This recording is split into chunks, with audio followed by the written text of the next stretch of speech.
Good evening, my friends, and welcome back to another episode of To Your Health with Dr. G.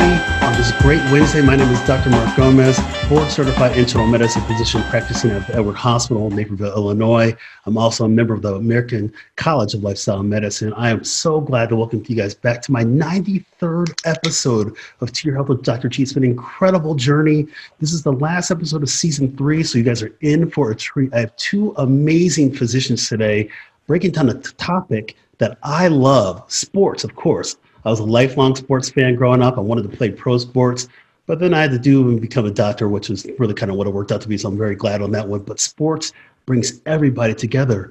But right now we're in the middle of a pandemic. So today's topic on this great discussion is COVID and sports. Again, check me out on my website, www.drmarkgomes.com. We have a treat for you. These are like the questions that I'm getting asked all the time by my patients in my practice. Is my child ready to play sports? Can I play sports? I'm a weekend warrior. When are we going to be the next half marathon, 5K? What's happening in the pros? What's happening at the collegiate level? Just what's happening in general while we're in this pandemic. So I'm so excited to break this down for you tonight on To Your Health with Dr. G. And again, everybody, best thing you could do today for today's conversation is share it. Also, another thing you could do, take notes. As my pastor says, smart people take notes. Write things down. Ask questions. Remember to talk to your physician. At the end of the day, your physician wants you to be the best version of yourself and the healthiest version of yourself. Again, we're all about building trust and delivering truth here on To Your Health with Dr. G. So before I get into it, because we're going to get right into this, because there's so much substance I want to talk about, I want to hit you with a straight disclaimer. The content of To Your Health with Dr. G is for informational and entertainment purposes only, and that the content is not intended to be a substitute for professional medical advice, diagnosis, and or treatment. Further details can be found at www.toyourhealthwithdrg.com/disclaimer. So here we are today talking sports. We're going to answer some of your questions. Of course, we're going to go right into some myths versus facts towards the end. We're going to get into some frequently asked questions. We're going to really set the tone here. I want to get right into it. I want to introduce my amazing guests today. So my first guest, he's been on To Your Health with Dr. G before, longtime friend, former classmate of mine at Loyola University School of Medicine. I want to welcome back Dr. Matthew R. Schmitz to the show. Let me read his credentials because his credentials run deep. Dr. Matthew R. Schmitz, MD, FAAOS, FAOA, FAAP. He's a board-certified orthopedic surgeon, chair, Department of Orthopedics, chief, Young Adult Hip Preservation Service, chief, Pediatric Orthopedics and Adolescent Sports Medicine at San Antonio Military Medical Center, associate professor at Uniformed Services University of the Health Sciences, associate professor at Baylor University Clinical Orthopedics, team physician, U.S. National Rugby Team. Follow him on Twitter at RugbyMD. Follow him also on Facebook at Schmitz Hip Surgery. Dr. Schmitz, welcome back to the show. Thanks for having me. It's my pleasure to be here today. Hey, Dr. Schmitz, it's awesome seeing you again. Tell us a little bit about yourself. Tell us where you're from. I already leaked the news that we went to medical school together. Tell us about where you did your residency and further training.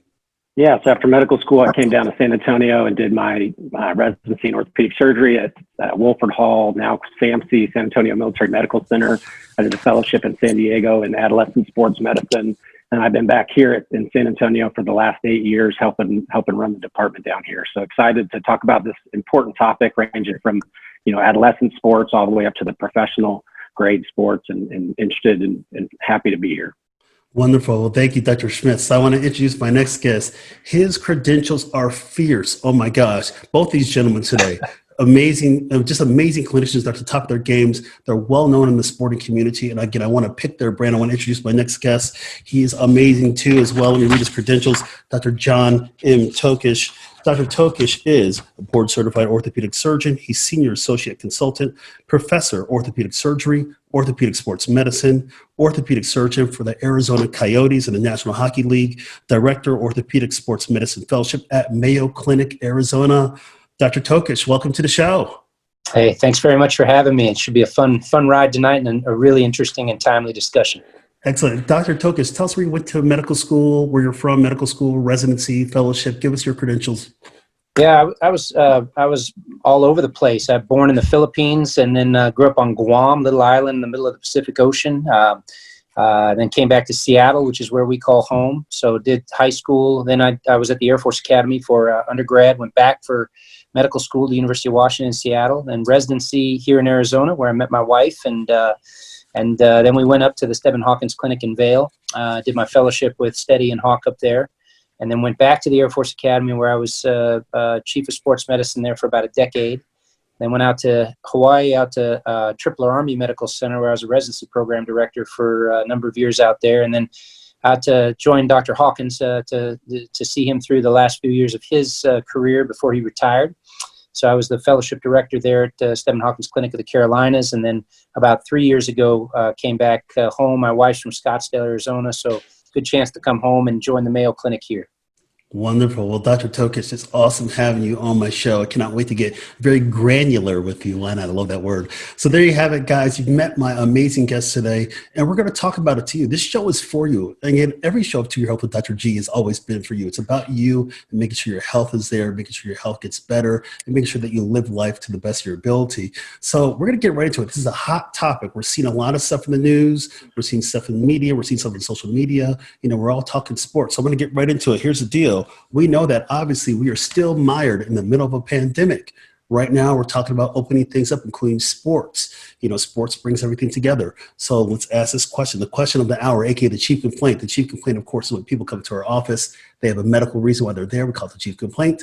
And the chief complaint today is, what does the new normal look like in sports? That's the first question to Dr. Schmitz. Dr. Schmitz, here's a question. Will sports ever return to the way that we once knew it, or will we need to adjust to this new normal?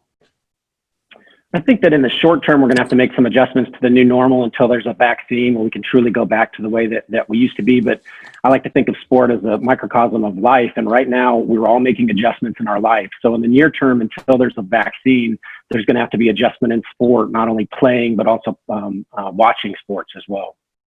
Dr. Tokish, what's your take on that one? Would you concur with Dr. Schmitz that really we have to just kind of weather the storm, so to speak, regarding sports? I think the key word is flexibility, right? Because we honestly we have no idea. You know, we went through the March and April where everything was shut down, and then we had a very aggressive and very exciting thought about reopening, right? With baseball reopening and everything else. And at one point where I am in Arizona, where Cactus League spring training happens, right? We thought, shoot, this would be a great place to house as a hub city and just bring Major League Baseball to this city and a few others. And as of today, Arizona has set another record with most corona cases. So we're on this, if you will, the second wave, but really it's the beginning of our first wave up. And so I think we continue to learn lessons. And I think anybody that thinks they know what's going to happen with this, I think is going to be proven wrong. And I think we have to be flexible and adaptable to the changing sort of dynamic of this virus and this pandemic, and keep patient care at the forefront of what our goals are. I love how you said patient care, and that's what comes down to us as physicians, as a group here collectively tonight. That has always been our motto, to make sure that our patients have the best. Right now, of course, as we're sitting here in this pandemic, you know, the emotions that we go through, the reality is this, you know, our emotions during this time are normal responses to an abnormal circumstance. And when we think about sports is kind of our way out. As Dr. Schmitz said a few moments ago, sports is it's like a life. And, you know, when you look at athletes, say, for example, athletes, if they can't do their sport, you know, they can't really feel well and life may be fulfilled. That's fulfillment factors there, but that is their identity, their essence. So let me ask this question to Dr. Schmitz. You know, as sports are starting to move forward, you know, how are we going to avoid hopefully having a setback? Because there's also momentum now to do it, but what happens if all of a sudden we could pump the brakes again and go from there? Yeah, I mean, so what it comes down to is being able to test the athletes and identify those that are potentially positive, and then trace their contacts and try and isolate them. And so you're seeing this in a number of sports right now. Golf recently has opened with no spectators, and they've run 2 tournaments. In the second tournament, one of the golfers came up positive.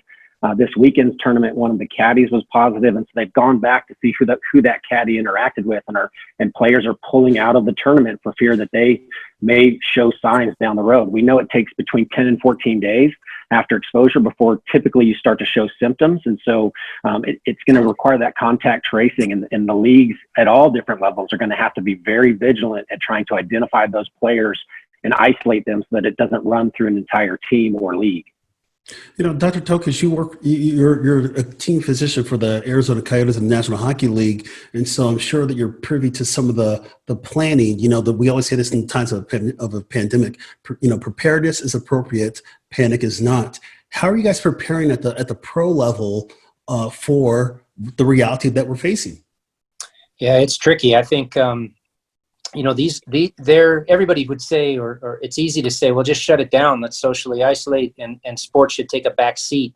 And in many respects, right, we get that. But there's another side to that. I mean, we have stadium workers who cook and clean the stadiums, and an entire staff of people whose livelihoods are dependent upon these home games, right? It's not just the highly paid athlete. There's a whole social infrastructure and an economic infrastructure that goes along. Our owner, 𝗖𝗢𝗩𝗜𝗚, is a really, really forward-thinking and generous guy, and he's been very, very proactive in trying to keep his employees and the employees with our arena kind of up and going and whole, if you will, over the course of this time.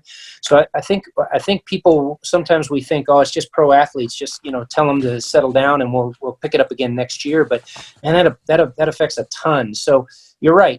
As we get forward with the NHL, and this is true, our practice also, my partner looks after our Major League Baseball team here as the primary care sports medicine physician, and we've got close ties in the community here, and so everybody's taking a similar approach, right? It's a tiered approach.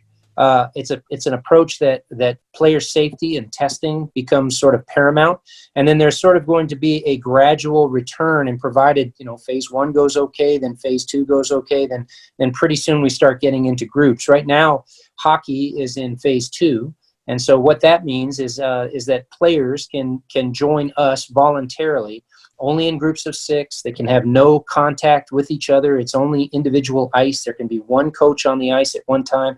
Even the weight room, right? They come off the ice in a group of 6, and they have to maintain social distancing in our weight room. We've got our trainers following them around. Every time they use a bench, it has to be wiped down. So there's incredible amounts of precautions that many of us would have thought, no way would this ever happen. And that's become, if you will, the new normal for us. And so far, so good. And then, the other thing is the testing protocol. So I don't know if you guys have been tested, but the NHL now has us test mandatory twice a week. And so, as you know, that swab isn't exactly comfortable. So as they're tickling the back of your brain there, the first time it's novel, but after a while, you're like, man, that's a lot of testing. After every 3-4 days we're getting tested with this kind of going forward. So there's a testing commitment to it. And then what do you do? And what do you do if you've got a guy who becomes positive, right? So if you get a guy who becomes positive, that's easy enough. That positive guy gets taken out. What do you do with the person who is asymptomatic and is a contact to that positive? Do they get quarantined? Is it 14 days? Do they have to test again? So there's 1,000 details. And I will say, I've really been proud of our staff, our head trainer, Dave Zanobi, and the staff of medical guys with the Coyotes has just put in a mountain of work on thinking through all the different possibilities. Wow, that is awesome. I mean, you're right, the planning aspect, and I think this is the time in face of this pandemic, we've seen so much some brain power, some collective, some open mind, some planning. And again, planning is everything. What we do during a pandemic right now will seem inadequate. At the end of the pandemic, we got to do it right now, but at the end, we have to make sure we're not seeing things as inadequate. But this is so paramount. It's interesting, as you guys mentioned, both at the pro level, a lot of the questions, of course, how do you feed things from the pro level down through the college ranks, the high school ranks, the youth ranks? I'm going to ask that question to Dr. Schmitz first. What can we take from the pros where they have resources to do a lot of that testing and bring it down through college? And I'll let Dr. Tokish come in on this one too, but bring it down from pros to college to high school to youth. How are we sharing things? What's different? Where are the barriers? Because we obviously, the barriers can be certainly the resources and the finances. Yeah, that's totally right. The pros have exceptional resources. Even your Power 5 conferences and collegiate have significant resources as well. And so I group those two together, and then some of your national teams go with them. But as you get into high school and youth sport, those resources aren't the same. But at the same time, we have to remember that at the collegiate level and the pro level, those teams are living together. They are spending hours and hours together. Whereas at the youth level, there's an hour of training a couple of times a week. And so they're not spending 15 hours eating 3 meals a day together like you would at the collegiate level or at the pro level. So they have a lot more exposure to each other. And so I do think that and a lot more potential to expose each other. And so, those resources aren't there on the youth level, but I think there are some things, some basic principles that we can take into place. For example, like Dr. Tokish was talking about, is wiping down the weight room, social distancing in the weight room. So instead of having an entire football team training in the weight room, breaking it up into smaller groups of position players weightlifting together, and then having your staff wipe it down. So that's one of the important things that we can take. Not having large groups in a classroom together, rather breaking it down by position, or doing virtual team meetings, which you're seeing a lot of the professional teams do in the NFL, et cetera, right now. Dr. Tokish, if a patient comes in, maybe it's a parent comes in to see you and their child is an athlete, and maybe even a really good athlete, what kind of advice are you telling the parent? Obviously you're having a conversation with the child, with the teenager, for example, but what are we telling the parents to reassure them? How do we help them with their teenagers to cope through this? Yeah, like you guys, the opinions on COVID run the entire spectrum. So many of the young athletes think this is a complete waste of their time. You know what I'm saying? This is not a disease that's really affecting young people, in spite of the fact that there's a few reports out there, right? And so if you're a young athlete and you're chasing a college scholarship, or you think you might have a chance to play at that next level, the idea of you getting shut down, and when we sit down and talk to patients and their families about, listen, this you could get sick and everything else, and they look around and say, this doesn't affect me, and this is costing me stuff. I'll give you a great example. A good friend of mine has a youngster, his son, who was a senior 2020, and kid's about a 92-mile-an-hour fastball player and a legit Power 5 conference player, outside shot of the draft. And if he grows a little bit like his daddy, he'll have a great chance at playing at the next level. Well, as you guys know, they canceled baseball season this year, and the NCAA, I think correctly, gave those kids that are there another year of eligibility. So what that does is it piles on, right? Because the seniors don't graduate, so the freshmen don't move up. So the senior in high school this year, that class of 2020, those kids are out of luck, right? Because there's no scholarship openings for them to be able to go to the next level. How do you deal with that if you're a young person and you've spent every waking hour in hot pursuit? Now, many wouldn't get to that next level anyway, but those that can, or those that had a chance to, that's really tough. And then, of course, that happens at the pro level as well, as everything's kind of on hold, whether the market lives or dies, and those things are really tough. I think the parents are generally a lot more receptive to patient care and health first, right? Unfortunately, not very many of these kids come in with real aspirations and the real talent to play at that next level. But sometimes, Johnny's little all-star daddy and mommy think they do. And so they come in and say, we are still working with our coaches, and it's really difficult to get across to them just how important and how seriously they need to take it. Fortunately for us, we've got some great leadership in the community at the pro level who have made public service announcements to kind of come forward and take the lead to say, listen, if you're a young hockey player, here's 2 members of the Coyotes, and this is the social distancing that they're practicing, and we're in the playoffs. So if it's important enough for them to do it, then you guys should follow suit, and hopefully that's having an impact in the community. I love how you mentioned, your role models, and we're talking about, paying it forward, and certainly to the next generation of athletes out there. That is a great example of athletes, people that are role models, and these kids look up to, that they're seeing the behavior. Kids are certainly very perceptive.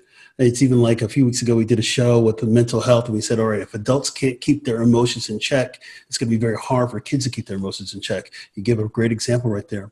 Let me ask this question to Dr. Schmitz, and I'm going to kind of tee it up. Last week, the famous Dr. Anthony Fauci, director of the National Institute of Allergy and Infectious Diseases, cast doubt on football returning in 2020 without having all teams report to one solitary location. He said, quote, unless players are essentially in a bubble, insulated from the community, and they are tested every day, it will be very hard to see how football is able to be played this fall. What's your take on that? And by the way, I'm a Chicago Bears fan. I'm throwing it out there, everybody out there. Our team could be better, but that's all in the story. Should have disclosed that up front. I know, my bad. So full disclosure, I'm a Denver Broncos fan. Grew up that is Broncos true. games, and a huge NFL fan. And I share some of Dr. Fauci's concerns.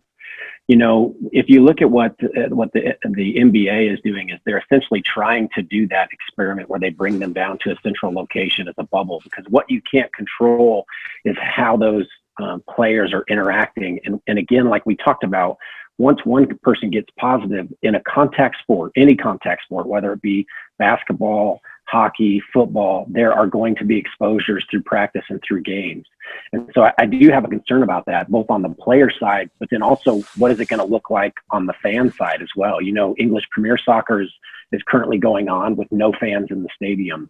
I talked with one of the athletic directors from my alma mater last night, who was hopeful that if they did in-person games this fall, that it would be at 30% capacity, because if you get 50,000 people together, that runs the risk of huge exposure. Now, on the other end of the spectrum, New Zealand has essentially contained and eliminated COVID. They've had a number of weeks without any new positive patients. And so Super Rugby, which usually runs between New Zealand, Australia, and South Africa, just the New Zealand teams are playing each other in front of 40,000 people.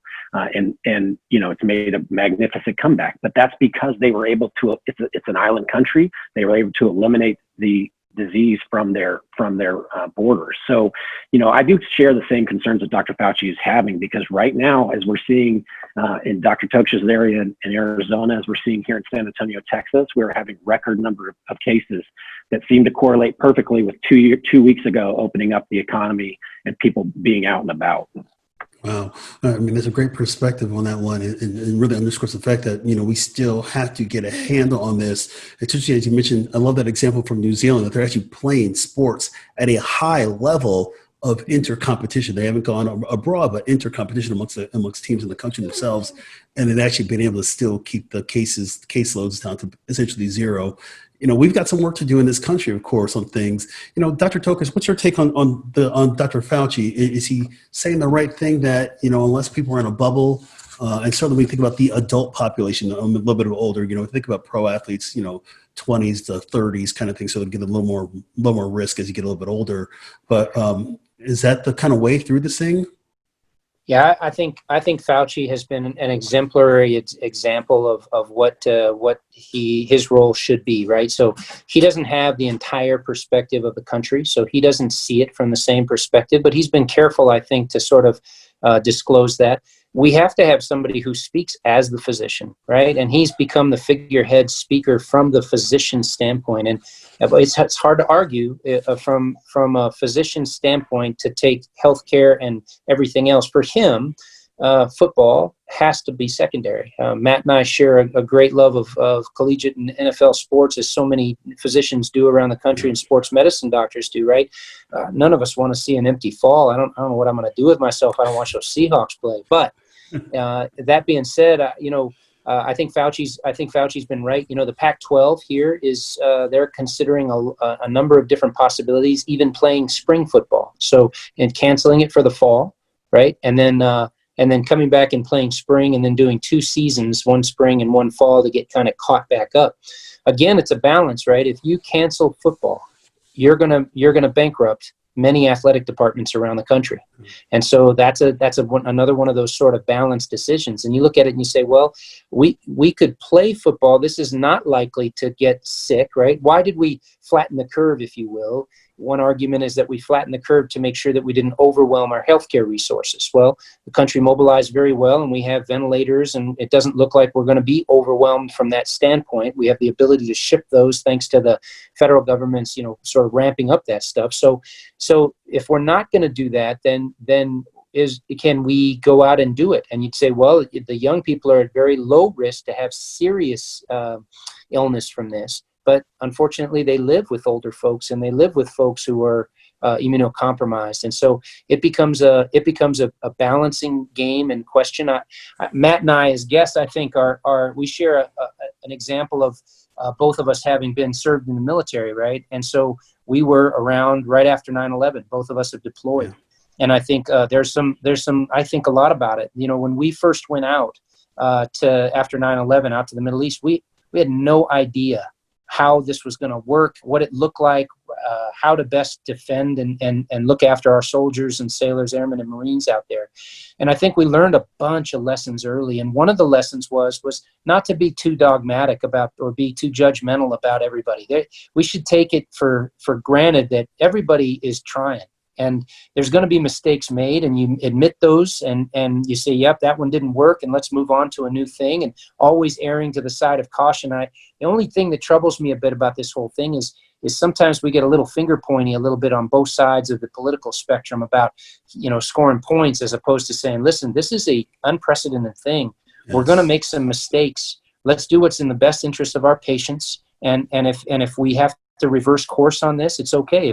If Arizona opened up early, right, which we did 2-3 weeks ago, and everybody was in favor of that, very, very popular decision because of the economy. Well, here we are today, and my hospital is 85% capacity today. And so now we're looking and saying, oh, we came out and we are going to have to consider canceling elective cases again and take a step back.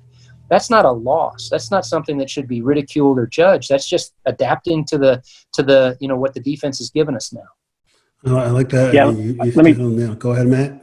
Let me chime in real quick. I think JT hits it on the head, is that there are going to be mistakes, and it's important that we learn from the mistakes. That's, the biggest areas of growth in orthopedics that come through times of war, about learning what we did wrong and adapting and changing and learning how to do it right.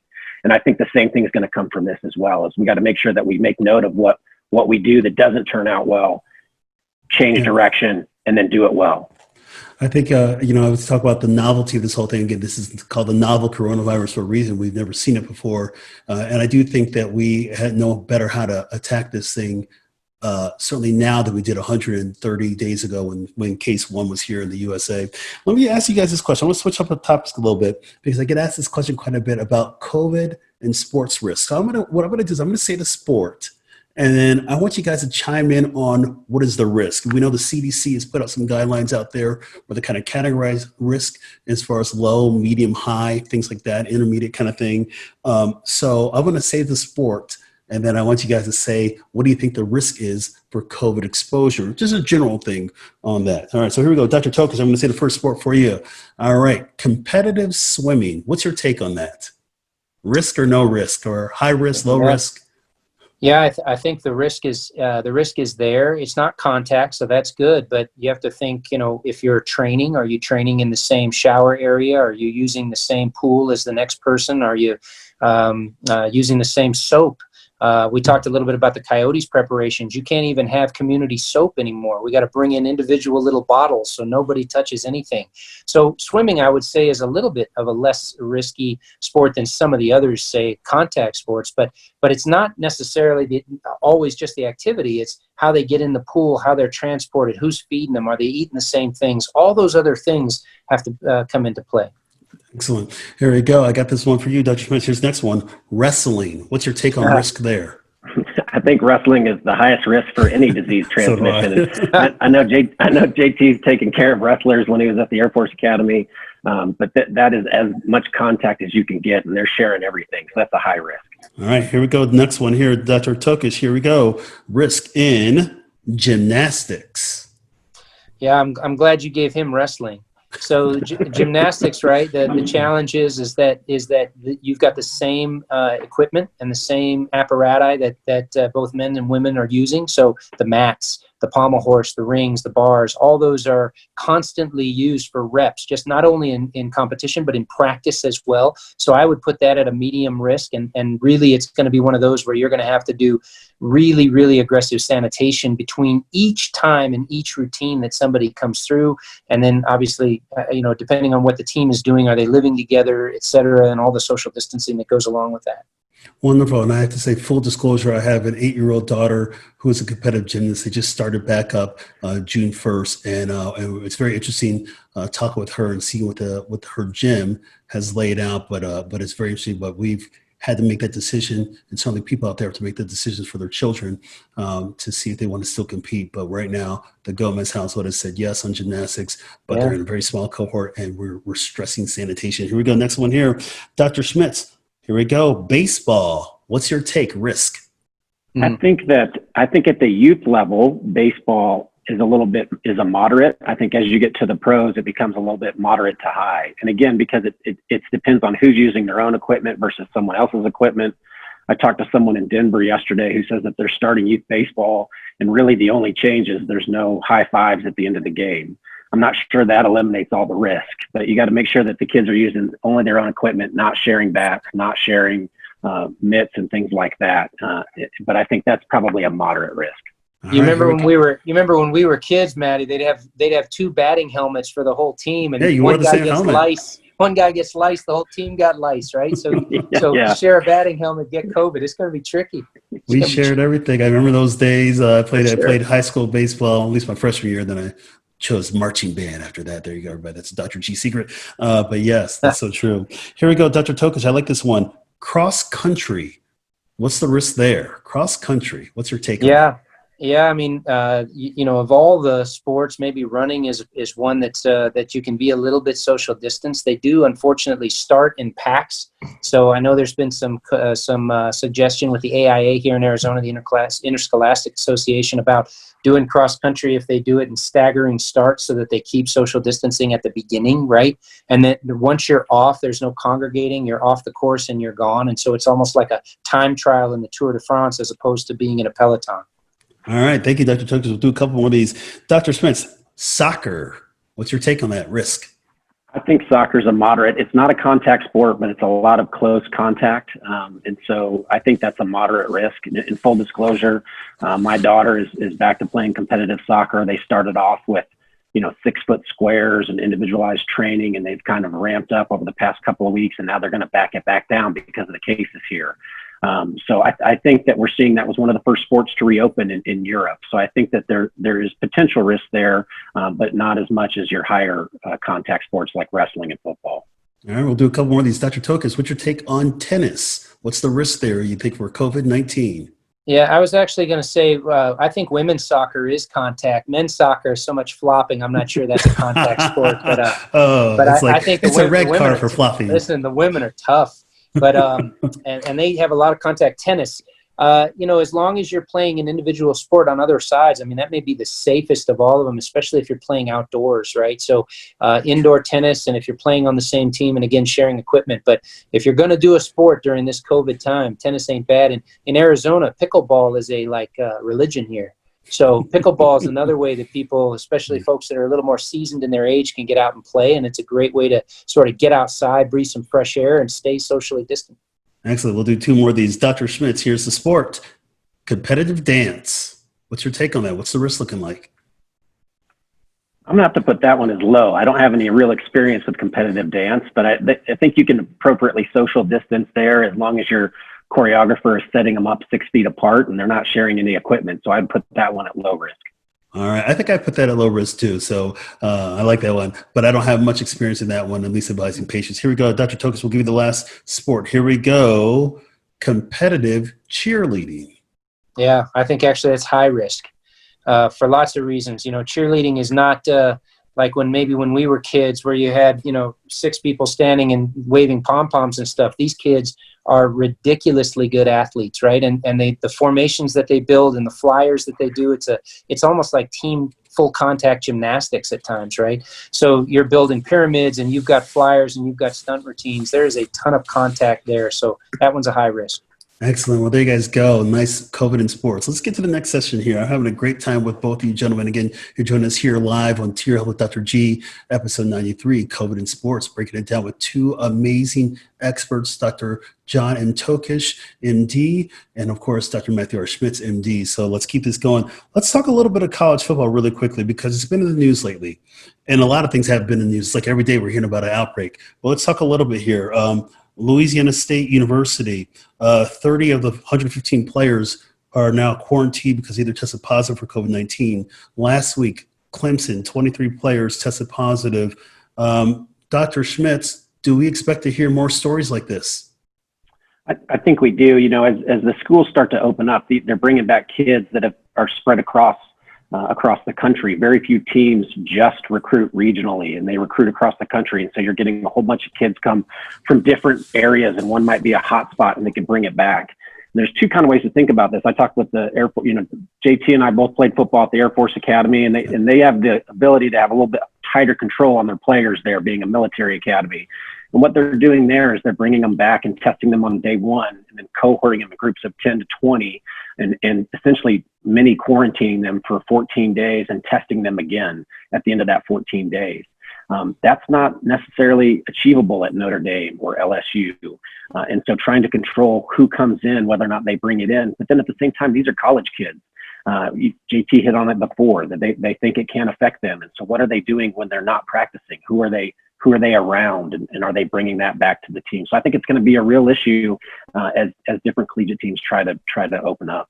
One of the things I think about from college is just like, first of all, just the school itself. Does the school have their act together just for the general student body? And then you're looking at sports as well, too. And I know that's a lot of the conversation here at the high school level. Can the schools get their act together first to minimize COVID-19 risk, and then talk about the athletes? Let me ask you this question, Dr. Tokish. Let's go right into high school. I want to ask just a few more questions. We're going to get to some frequently asked questions because I think people they want to pick your brain right now. But just one thing about the high school. The biggest question is, will my kid play sports this year? How are we advising people? Do you think it's more based on what's happening at the state level, regionally? Are we looking at federal guidelines? Are we looking at, adapting, a school district, maybe creating a broad guideline, state school education, making a broad guideline, then saying individual school districts implement? How are we trying to get through that for those kids? I think one of the things that we've learned with COVID early is that it is a very regional thing, right? When New York came down with it, we all assumed this was the big hit. Arizona was nothing. We watched New York kind of do its thing for a month and a half, and we barely had a case. We wondered if it was the sunshine or if it was missing us, right? But what's become obvious is that COVID is a local phenomenon. It's a regional phenomenon, and so I think just like the state governors are going to have to. They're the ones that are really stepping up in their individual places to take a look at their environments. My guess is high school sports will follow the same suit.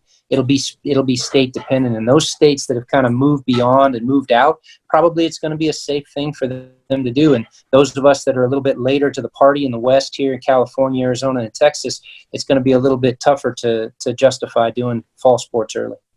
Excellent. Well, thank you, Dr. Tokish, for breaking that down. I know that's a lot of questions out there for parents, and certainly I would say, again, continue to talk with your districts, talk to school level. But of course, we entrust our schools to keep our kids safe, not just from just a general standpoint of school, but also even when it comes to extracurricular activities such as sports. So let's get into a couple of frequently asked questions. I'm going to ask this question to Doctor. I've wanted to ask you guys this question the whole time, but I'm going to ask you right now, put you guys on the spot. This is a frequently asked question. Here we go. I want you to kind of think about your magic 8 ball.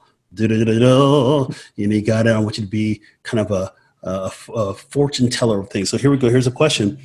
Dr. Schmitz, when do you think COVID-19 will finally go away? And I'll ask Dr. Tokish the same thing so you can think about it based off your answer. This is a great question because there's no right answer, and you can guess anything, and someone's going to believe you.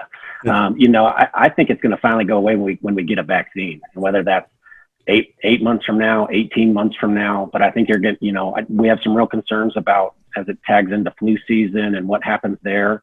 But I think it's still at least probably 8 to 12 months away. All right, Dr. Tokish, your take on when we're going to finally see this thing go away? Yeah, I agree. I think the vaccine is, or treatments that are out being pursued right now is probably the tipping point for everybody. I think that this has scared lots of folks. And so I think even beyond the point where we have an effective treatment strategy, it's still going to be hard for people to kind of socially come back together for a while. Excellent. I agree. And I think I went on the record before, and I had Dr. Schmitz's wife on my show about a month or so ago. And I did go on the record saying, I thought to the end of 2021, but that's me. But we'll see. We need a vaccine. There's no doubt. That's our end game. We're talking about sports. The end game is a vaccine, without a doubt. So let me ask this question. I'm going to come back to you, Dr. Tokish, on this one. Let me come back at you this one. When do you think fans, we're all fair weather fans, when do you think fans will be able to come back into the stands? And can you break it down maybe from pro to college to youth? What's your take on that? Yeah, I think it's going to be somewhat sports specific. Matt mentioned rugby. Matt was an All-American rugby player in college, right? And he's the team physician for the national team. So he knows that culture very well. I happened to hear an interview by the Rugby Super League's top team just this morning, And he said, while in the U.S., when you talk about professional franchises, it's all TV rights, right? So as long as baseball can or NBA can get to Disney and they can get it on TV, they'll do okay. But Super Rugby, for example, and so many of those other sports depend on gate revenue in order to keep them afloat. And they were recommending, even in Christchurch, the biggest Super Rugby team on the planet, they don't think they can go much longer than this particular season, weather the storm. Folks will go bankrupt. So you're going to have to put people back in the seats and allow them, if you're going to, for many of these sports, even survive. Hockey's a good example of that. Other sports, I've been surprised. I'm a huge UFC fan. I have a number of those athletes that are my patients, so I've been watching the fight nights because, as you know, they were the first to kind of go back and do that. And I thought the fanless arena for UFC was actually, for me, really awesome as a fan. I could hear every punch. I could hear the corners, right? You could hear the guy kind of when he got hit pretty good. You hear the air escaping.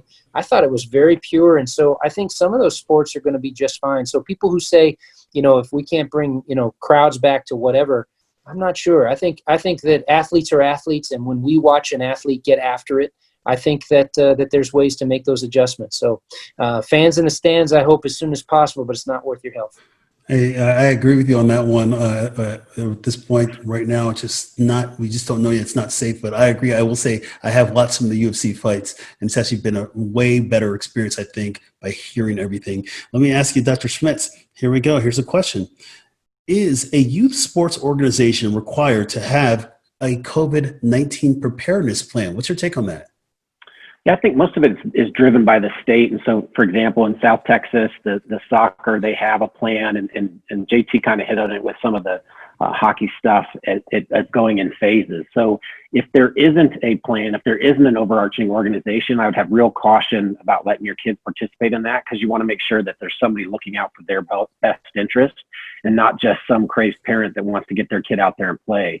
And so, right now in Texas, we've got different protocols where they're starting practice, where everyone enters through the same gate. They're checked for temperatures.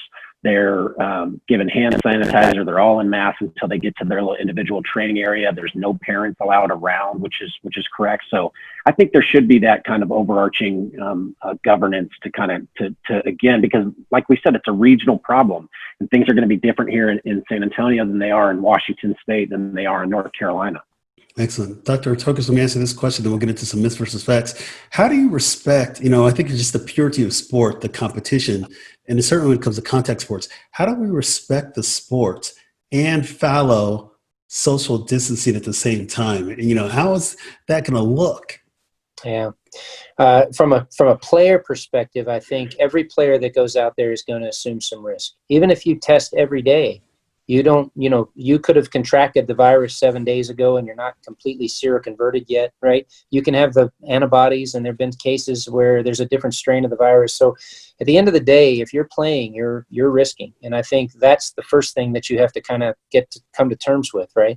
And then I think, though, that we have to take we have to have leadership out there, and this leadership has to come from, the highest levels of professional athletes. I've seen a number of guys in the NBA, actually, they're having their own sort of discussions, right, about and publicly saying, listen, several of the very high profile players have come out and said, guys, this is not worth it. Others have come out and said, listen, I totally disagree with you. And I think both perspectives are valid, right? It's a good discussion. And at the end of the day, I think that what is going to have to happen is each individual, if the sport is allowed to go, each individual athlete is going to have to say, look, I've done everything I can. I'm willing to take the risk because that's where I am with it. And if it comes back where I get infected, I'm going to take the precautions necessary. It really becomes one of individual responsibility, and that's okay. Wonderful. Well, thank you for giving me your take on that one. I want to get into a section here called myths versus facts. We're going to get to this quickly. I say a statement. I love doing myths versus facts every week. It's all about telling the truth, breaking it down. I'm going to say a statement, and I'm going to have my panelists say myth or fact. They're going to tell us why. We're going to get through a couple of these, like boom, boom, boom, boom, boom, and we'll go from there. Here we go. Dr. Schmitz, here's a statement, myth versus fact, COVID in sports. When it comes to sport, universal access to testing is strongly preferred. What's your take on that, myth or fact? That's a fact. I think that when we bring these athletes together in close quarters, if we don't know their disease status, if we don't know if they're infecting other people, then that's a setup for trouble. I agree. Wonderful. Dr. Tokish, myth or fact? Here's a statement. Plenty of resources. Can I disagree with the last one? Yeah, please go right ahead. Hey, what's your take on that one? So you guys are right, of course, but that assumes that you've got the resources necessary, right? That's true. So we're testing, when you come to phase 2 in hockey and professional hockey, you get tested on day 1, 3, 5, 7, and after that, then you can sort of enter into the protocol. High school sports, you're going to have every other day, and you're going to test them 2-3 times a week. So while, universal testing is available and quote unquote required, that requires I can just tell you, it is an unbelievably challenging undertaking. It is not going to happen. It's a myth that it's possible. It's an ideal, so I'll agree with you guys there.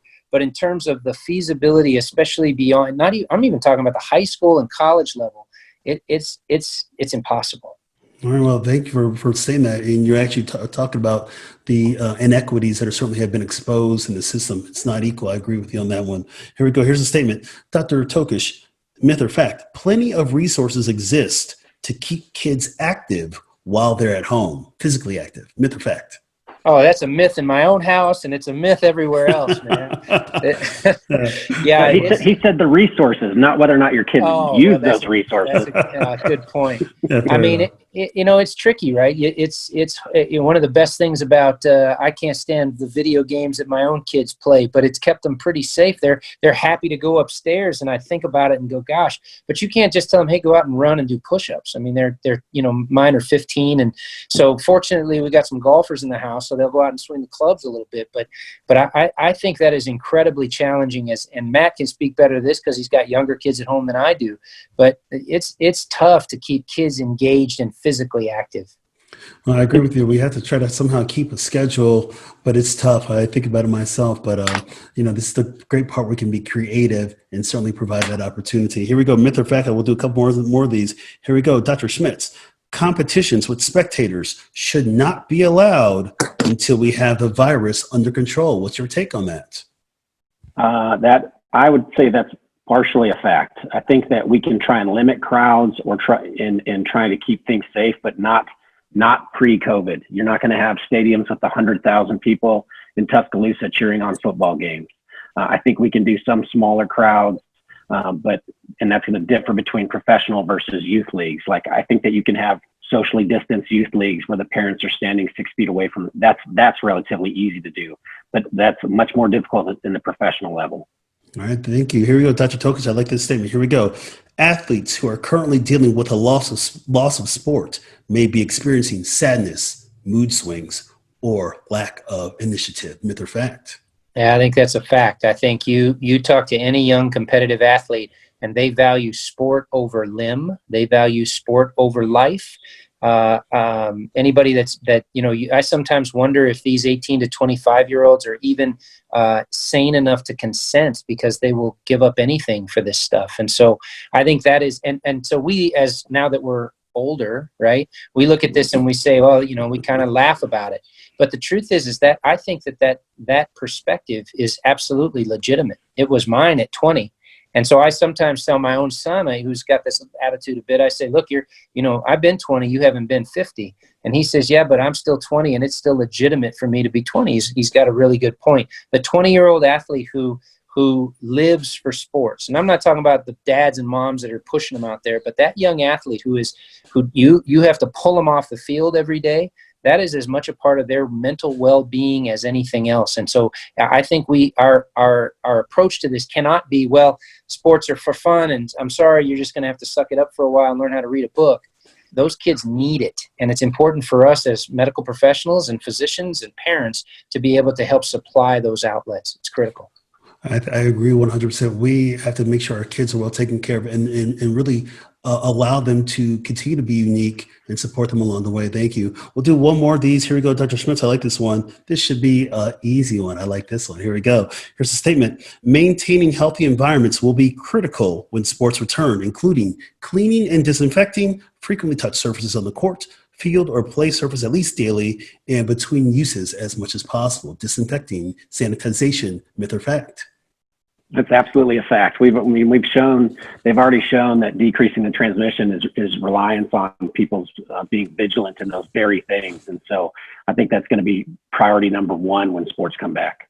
Wonderful. There you guys have myth versus facts. So we got about 5 minutes left. This has been just a fantastic discussion with Dr. Tokish and Dr. Schmitz talking COVID and sports and the impact, the implications that we're dealing with, not only just short term, but also long term. So I said at the beginning, I called it the chief complaint. That's when somebody comes into it. Again, the question of the hour that we've been talking about, what does sports look like right now in the COVID era? But at the end of the day, when people come and see us in our office, we call it the assessment and plan. That's when we, of course, give somebody a diagnosis, a treatment plan, and most importantly, a follow-up. I'm going to start with you, Dr. Tokish. Give us a few take-home points today. People have been listening to this episode, hopefully inspired, ready to make change, talk to their doctors more, talk to their children more, just be fans of sports in this thing. But give us a few take-home points. What are some things that people should take from today to understand about the impact of COVID in sports? Yeah, I would say number one is patience. We are still in a very beginning level of understanding of this disease. It's going to evolve, and so I would say that from that standpoint, patience. From the standpoint of the young athlete, I would say don't fail to prepare. While you're sidelined, doesn't mean that you can't work on your game in other ways. So if you're a basketball player, there is plenty of ball handling drills out there for you to do. There is plenty of weight room work and plyometrics that you can do. Don't come back to sport now when it finally comes back and you've taken 4 months off and now you're a step behind because there's other people out there competing. So be prepared, be patient, and be flexible. Wonderful. Well, thank you, Dr. Tokish. Dr. Schmitz, give us a few final thoughts from your end on, again, the impact of COVID in sports, something for people to take away from today's show. Sure. I'll echo what Dr. Tokish said. The plan on June 24th is not going to be the plan on July 24th, is not going to be the plan in August. This is going to continue to evolve. We need to learn from mistakes that we've made, what we've done well, and adapt. Number two, I'd say remind your athletes that exercise is healthy. They should be getting out and they should be doing something more than just playing video games, whether it's just going for a family walk, which we've done multiple times down here in the Schmitz household, trying to get the kids up and active. And then for the folks out there that have adolescent athletes at home, talk to them, figure out what they're going through, because there probably is some desperation or some sadness around the situation. They're not at school. They're not interacting with their friends on a regular basis. And that can lead to some frustrations that they may not be showing you. So talk to your young athletes and figure out what they're going through and help them know that there is a way ahead. Wonderful. Thank you. And my final thoughts are this, it's in its totality, sports brings people together from all walks of life. Typically in the non-COVID era, we would have millions of people gathering in thousands of locations across this country, week in and week out, celebrating the competitive spirit. But the reality is that we're still mired in this pandemic. We have to take the precautions that are there. There's a way to be safe and a way to be sure that our health is ensured at the end of the day. We have a society has chosen to open up to sports. But again, we have to accept those risks that are out there and be flexible based on the outcomes that we see. But again, we still want to live life to the fullest. But again, that is still the nature of the effect of COVID on sports. So I want to thank my guests today. It has been awesome. I'm so glad you guys were able to come on and everything, just having good fun. I want to thank my guests. Again, they are fierce. I think you guys need to check them out. They're at the top of the game, amazing orthopedic doctors. Dr. Matthew R. Schmitz, MD, FAAOS, FAOA, FAP. Check him out. Dr. Matt Schmitz, follow him on Twitter at RugbyMD. He's also on Facebook at Schmitz Hip Surgery. Dr. John M. Tokish, MD, team physician, Arizona Coyotes, Mayo Clinic, Arizona. I mean, these gentlemen are passionate about sports, but they're also passionate about health. That's the most important thing. So it's just been awesome having you guys both on today. So I want to thank you both for coming on. So you guys have been listening here, or listening live here on Facebook. This episode is written by Mark D. Gomez, MD, writer also Tiffany E.R. Gomez, producer is Tiffany E.R. Gomez. Music is by the wonderful Mr. Havis, copyright 2020 by MDG Wellness, all rights reserved. Hey, everybody, I'm taking some time off at the end of this season 3. So I want to just thank everybody out there. But again, even though I'm taking time off, I will still be posting blogs health content, and amazing family selfies. Hey, I want to thank all my guests that have been on season 3 from To Your Health with Dr. G from the bottom of my heart. Most importantly, I want to thank you guys out there, the listeners, people that share the show. Again, share the show. Trust in one another. There's so many things that we can do about raising somebody's health. Again, this show's all about building trust and delivering truth. Tell those people that you love them. Keep this health journey going. And again, try to truly strive to be the best that you can be. This is Dr. G. Peace out, everybody. Thanks, Dr. Schmitz. Thank you, Dr. Tokish. Have a great day, guys. Peace out, everybody. With you guys, man. Maddie, great to see you, buddy. Take care. Have a great night, guys. Yes, Adios. Bye. Yeah, see you.